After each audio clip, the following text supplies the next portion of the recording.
Happy spooky month, everybody. And this time we're gonna take a look at Hiya Toys Burning Godzilla. And I can really stop with this goddamn accent. How's it going, everybody? It's CyberKnight-Miky, and today, now that we are celebrating the spooky month, we're gonna take a look at the Hiya Toys Burning Godzilla 2019 from King of the Monsters, which I still think is a better film than Endgame. Yeah, I said it. Fight me. Other than that, friend, I literally got this Godzilla at Gundamit, but you can also get the Hiya Toys Godzilla at Hiya Toys, which I will link in the description. Other than that, wanna see more videos like these? Then make sure that you leave a like, comment and subscribe. And also hit the notification bell button while you're at it. It will really help me a lot. With that out of the way, let me just say that the overall painting and sculpting of this Burning Godzilla is outstanding. Holy crap, Hiya really knocked it out of the park. Now this figure really brings out the burning look that he had in the film. And I've seen so many companies trying to do the same burning Godzilla, like with Jack Pacific, which they literally named, well, Fire Godzilla, which is pretty stupid. But of course it is confirmed as he literally called Burning Godzilla. And of course S.H.MonsterArts, which I had, was pretty well damn looking awesome, but there were some QC issues such as the yellow and gold paint mixed with the black that pretty much created the olive green on the figure, which kind of looked a little bit ugly for some. And for those who don't know, when you have warm colors and you're trying to do a warm color painting, you cannot mix with blue because it's cold color. So the result is to literally combine yellow with a little bit of black, and that will result in olive green. The more you know. But yeah, you can also see the crevice through these scoots and plates, that the overall fiery look of Godzilla with the overall burning red and orange literally going through his skin. It's just so damn awesome. And the only critique I had is literally the mouth, which does look a little bit weird, but it is a minor nitpick.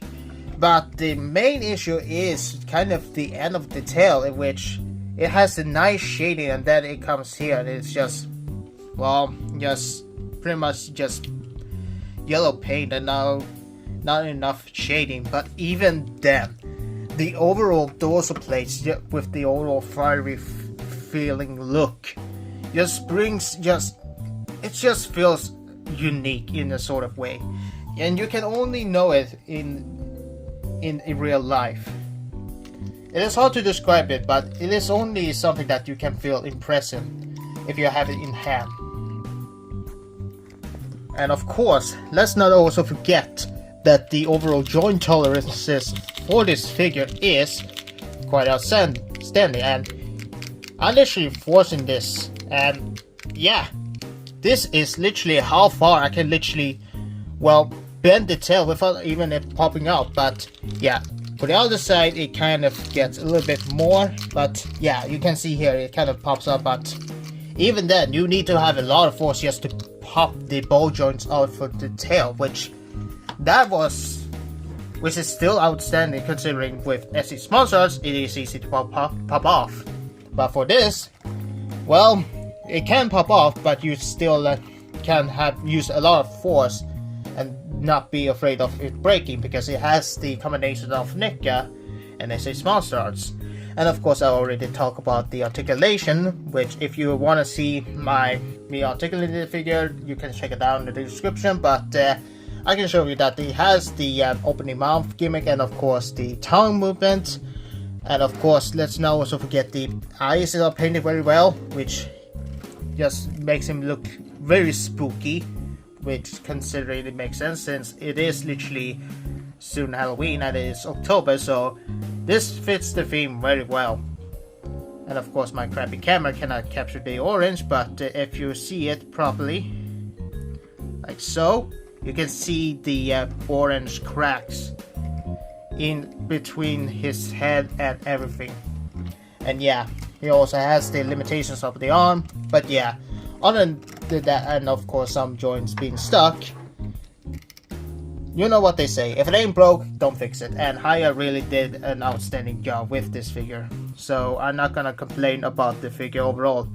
And as for accessories, well, he doesn't come with, but then again, how the hell are you gonna recreate the translucent or transparent Mothra pose? Which that would make a lot of issues, and it would be quite a challenge. But of course, if you want to, you can literally create it off your own. But for me, I'm fine with having Godzilla with also the feet look, well, the overall look of it still looks incredible. And of course, as comparison, here we have him next to Armada Starscream for Legacy.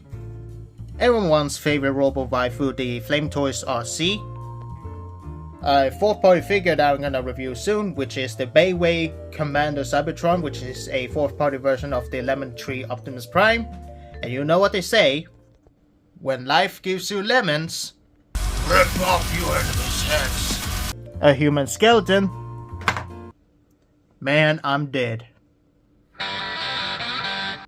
Here is the S.H.MonsterArts Godzilla poster color version, which is my favorite S.H.MonsterArts ever, and of course it's the definitive Boston color version, and not the one that is literally the event exclusive piece of crap that Bandai tried to promote but didn't really, and it literally failed, and it turns out to be a fucking overpriced piece of crap. And here's the rest of my Hiya Toys King of the Monster Boys, and of course the Queen. And of course I forgot to mention about the Figma Doomslayer. And what can I say overall, this Burning Godzilla is outstanding. And what are you doing here, skeleton? Yeah, what can I say, this Godzilla outstanding. Pick him up as soon as you possibly can. He's literally $50, and yeah, this Hiya, if you actually give us a beam for the 1991 Godzilla, the Heisei version, you're pretty much printing it out. You're gonna get a lot of customers, and you're gonna pretty much hit the gold mine, because right now Bandai has a competitor, and considering they released the Boston, which is the Boston version of the S.H.MonsterArts Godzilla that really put to sleep, which was the most disappointing release of their brand, their mascot. And while I don't I'm complaining about the rest of the figures they have, like the Gamera and the Monster Hunter or the Yu-Gi-Oh, which they do look awesome, it is mostly their mascot that they are kind of, how do I say, overpricing and not having enough beams, which I would have been fine if it wasn't for the amount of quality control issues that this brand literally have for the big G. And honestly, if Hiya Toys literally pretty much beat Bandai on the game and release everyone else, I think it's literally game over for Bandai. So Bandai, you gotta get your shit together and be better. Don't go and pretty much be a goddamn cheap or sloppy. Put effort onto your figures. Otherwise, you're gonna lose customers. And as a customer, I want you to succeed, but if you continue the bullshit, I'm sorry. I'm pretty much going to focus on Hiya then.